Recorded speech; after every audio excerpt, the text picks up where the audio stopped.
Hello students, मैं doctor निशा बंसल, सहायक आचार्य EAFM राजकीय महाविद्यालय सुमेरपुर से।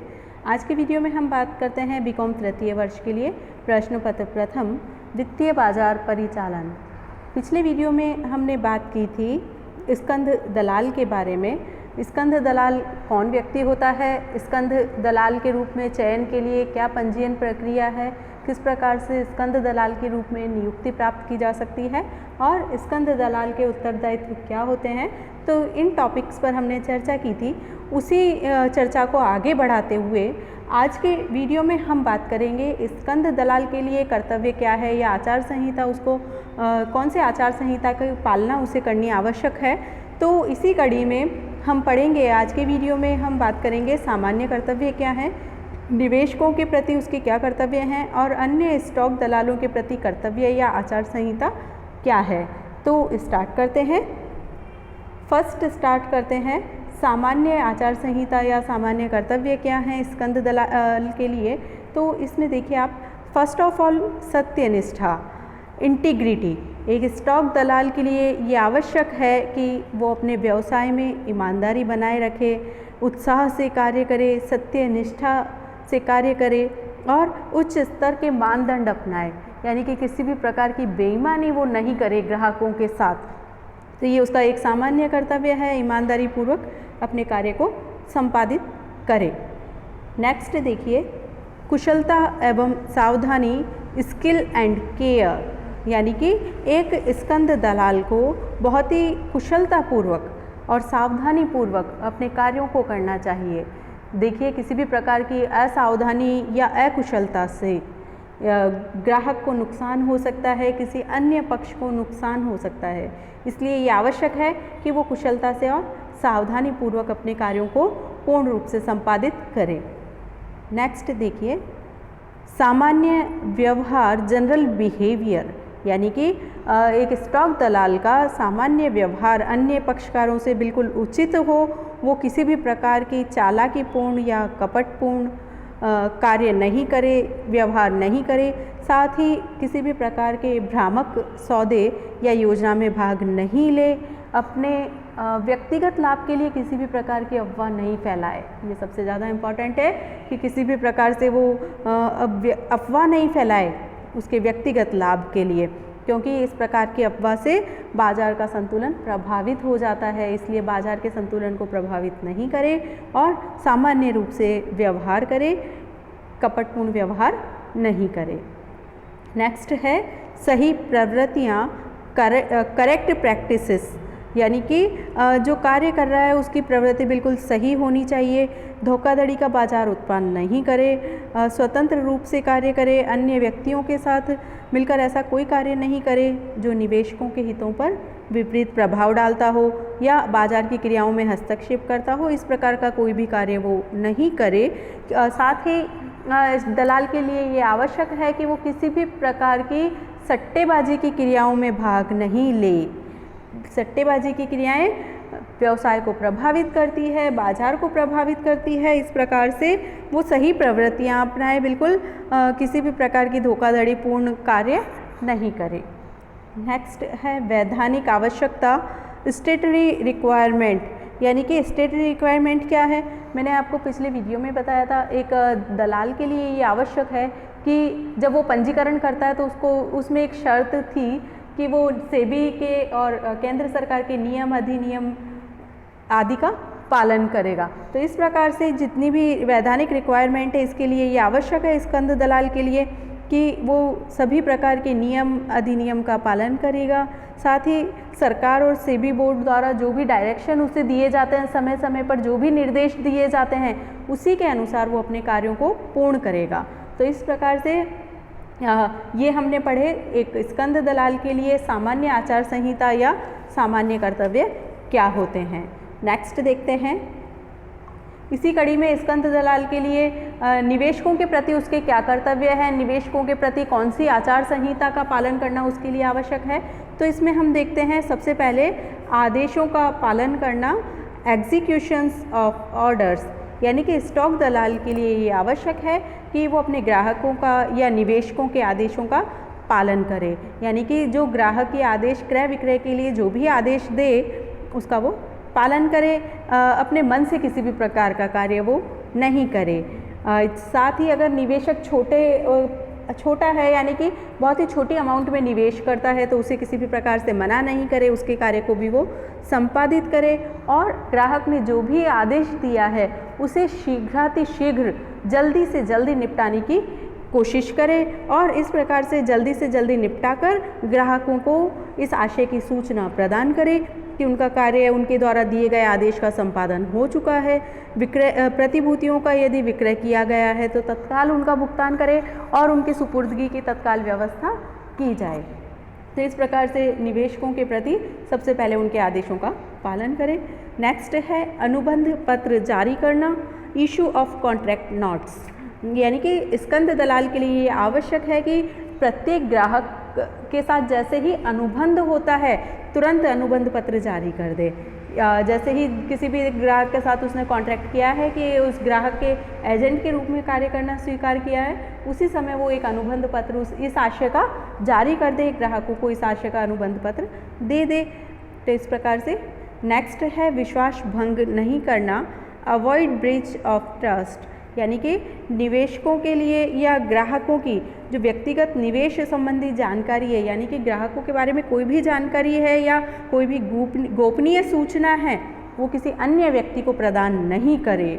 इस प्रकार से इतना तो चर्चा करें इस बारे में, ना ही इस प्रकार की सूचना का अनुचित प्रयोग करें, ना ही किसी अन्य तीसरे पक्षकार को इस प्रकार की गोपनीय सूचनाएं प्रदान करे। तो इस प्रकार से जो ग्राहक के साथ उसका एक अनुबंध हुआ है उसमें विश्वास का जो क्लोज है उसे वो भंग नहीं करे। ग्राहक और दलाल के बीच में जो अनुबंध है उसमें विश्वास को वो बनाए रखे। नेक्स्ट देखिए व्यवसाय एवं कमीशन, बिजनेस एंड कमीशन, यानी कि मैंने आपको बताया था स्कंद दलाल कमीशन के बदले में या दलाली के बदले में कार्य करता है। कोई भी क्रय विक्रय का सौदा होगा तो उसे कमीशन या दलाली प्राप्त होगी, लेकिन यहाँ पर ये आवश्यक है स्टॉक दलाल के लिए कि वो सिर्फ अपने कमीशन और दलाली को बढ़ाने के लिए अनावश्यक रूप से क्रय विक्रय के सौदे नहीं करने लग जाए। कभी कभी क्या होता है कि निवेशक को गलत सूचना प्रदान करके क्रय विक्रय के सौदे करने लग जाए। तो इस प्रकार से जहां आवश्यक नहीं है वहां पर क्रय विक्रय के सौदे वो नहीं करे, सिर्फ और सिर्फ अपने कमीशन या दलाली को बढ़ाने के लिए। और साथ ही झूठे मूल्य या गलत सलाह या गलत सूचनाएं भी ग्राहक को वो प्रदान नहीं करे, ताकि वो यानी कि ग्राहक को सौदे करने के लिए उकसाए नहीं, जो सही सौदे हैं उन्हीं की जानकारी वो प्रदान करे।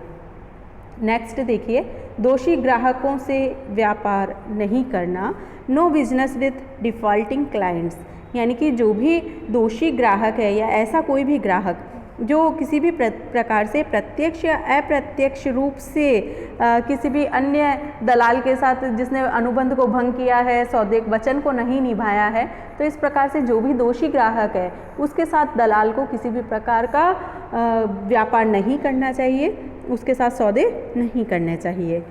नेक्स्ट देखिए ग्राहकों के प्रति न्याय संगत, फेयरनेस टू क्लाइंट्स, यानी कि स्टॉक दलाल को अपने ग्राहकों के साथ व्यवहार करते समय ये बताना चाहिए कि वह मुख्य दलाल के रूप में कार्य कर रहा है या एजेंट के रूप में कार्य कर रहा है, यानी कि दलाल के एजेंट के रूप में कार्य कर रहा है, या यदि कोई भी विवाद की स्थिति इस बीच उत्पन्न हो जाती है, कोई भी विवाद की स्थिति इस बीच उत्पन्न हो जाती है तो उस संबंध में वो ग्राहकों को सूचना प्रदान करेगा सही समय पर।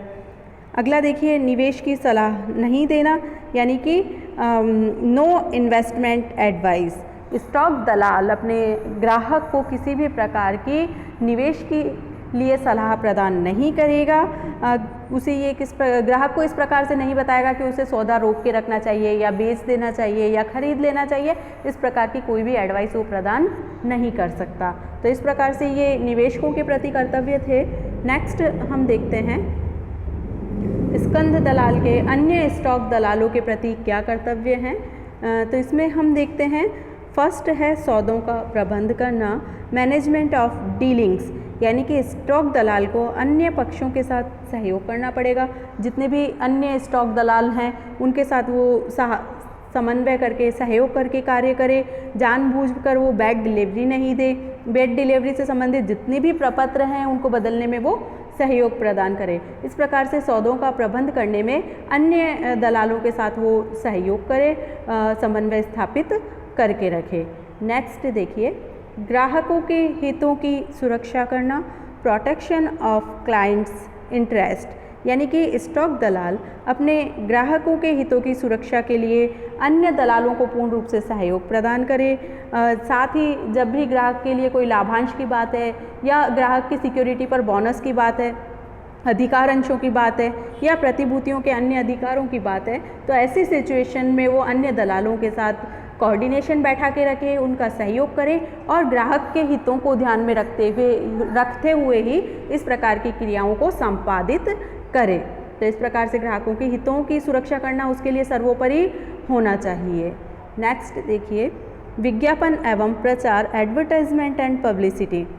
स्टॉक दलाल स्कंध विनिमय केंद्र की अनुमति लिए बिना किसी भी प्रकार से अपने व्यवसाय का ना तो विज्ञापन कर सकता है और ना ही प्रचार कर सकता है, यानी कि किसी भी प्रकार का विज्ञापन और प्रचार वो नहीं कर सकता। और यदि इस प्रकार का विज्ञापन और प्रचार उसे करना है तो स्टॉक स्कंध विनिमय केंद्र की उसे अनुमति लेना आवश्यक हो जाता है। नेक्स्ट देखिए, स्कंध दलालों के साथ सौदे, ट्रांजैक्शन विथ स्टॉक ब्रोकर्स, यानी कि स्टॉक दलाल को यदि अन्य स्टॉक दलालों के साथ अपने सौदों को करना है, आगे बढ़ाना है, तो उसे अपने दायित्वों को भी पूरा करना पड़ेगा, अपने कर्तव्यों को निभाना पड़ेगा। साथ ही किसी भी प्रकार का सौदा किया है तो उसे समय पर पूर्ण करना पड़ेगा, समय पर प्रतिभूतियों का, जिसको हम बोल सकते हैं कि प्रतिभूतियों का भुगतान करना पड़ेगा, प्रतिभूतियों का सौंपना पड़ेगा। भुगतान है तो उसे समय पर भुगतान बैंक अकाउंट में जमा करना पड़ेगा। तो इस प्रकार से स्कंध दलालों के साथ किसी भी प्रकार का सौदा है तो शीघ्र ही उसका संपादन करना पड़ेगा।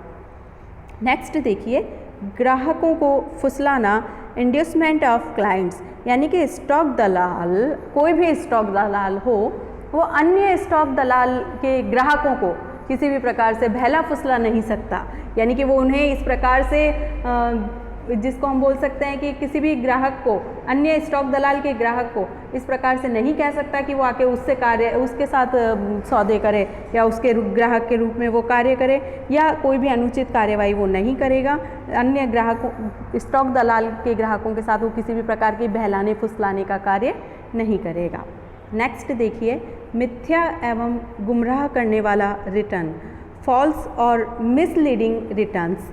स्टॉक दलाल जितने भी जो जमा किए जाने वाले रिटर्न हैं उनके लिए ना तो वो मना कर सकता है ना ही उनकी उपेक्षा कर सकता है, यानी कि जो भी रिटर्न है, टैक्स से संबंधित कोई भी मैटर है तो उसे शीघ्र ही संपादित करने का, सॉल्व करने का कार्य करेगा, रिटर्न भरने का काम तुरंत करेगा, या किसी भी प्रकार की ग्राहक को सूचना देनी है, किसी भी प्रकार का उसे बैलेंस शीट जारी करनी है ग्राहक के लिए या अन्य पक्षकारों के लिए, तुरंत वो जारी करेगा। उसे अपने पास रोक कर नहीं रख सकता। प्रतिभूतियों से संबंधित जितनी भी सूचनाएं हैं उसे समय पर प्रदान करना आवश्यक है। प्रतिभूतियों से संबंधित जितना भी कमीशन उसका बना है, उसने कमीशन चार्ज किया है, डिडक्शन जो भी हुए हैं उसके बारे में तुरंत उसे सूचना प्रदान करनी पड़ेगी। तो इस प्रकार से जो भी मिथ्या या गुमराह करने वाले रिटर्न है वो उन्हें उनके रूप में कार्य नहीं कर सकता और समय पर ना ही उनकी उपेक्षा कर सकता है, समय पर उन्हें संपादित करना आवश्यक है। तो इस प्रकार से ये